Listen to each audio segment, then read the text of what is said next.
নমস্কার বন্ধুরা, আজ আমি বানাবো ইলিশ মাছের পাতুরি।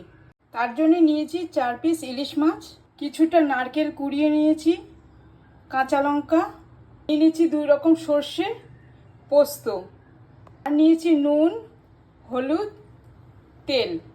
প্রথমে আমি ইলিশ মাছটাকে ম্যারিনেট করে নেব।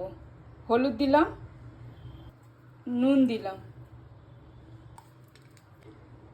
এবার আমি মিক্সিং জারে 2 চামচ সাদা সর্ষে, 2 চামচ কালো সর্ষে, 1 চামচ পোস্ত, এরপর নুন দিয়ে দেবো।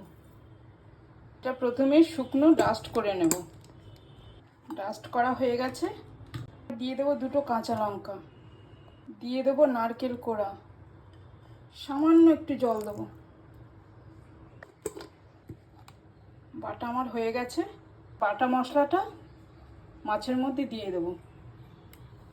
দিয়ে দেবো হলুদ গুঁড়ো, দিয়ে দেবো নুন, দিয়ে দেবো অল্প চিনি। এবার দিয়ে দেবো সর্ষের তেল।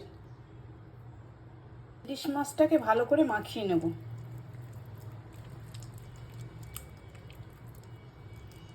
মশলাটা আমার মাখানো হয়ে গেছে। এবার পাতাটাকে আমি রেডি করব। পাতা আমি ধুয়ে ভালো করে মুছে রেখেছি।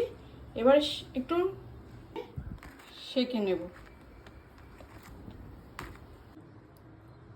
লঙ্কা দিলাম, একটু তেল দিয়ে দেবো।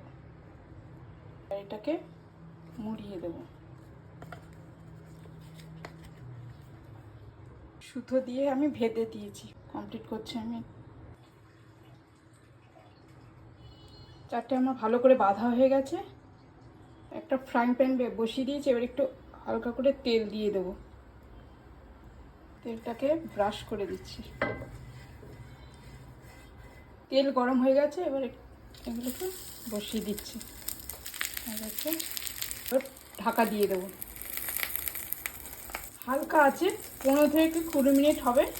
তারপর আমি নামিয়ে নেব। এক পাশটা হয়ে গেছে, আমি এবার উল্টে দেব।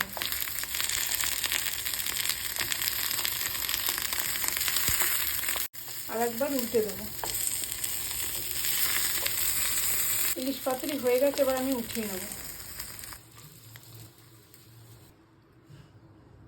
একটা আমি খুলে দেখাচ্ছি কেমন হলো।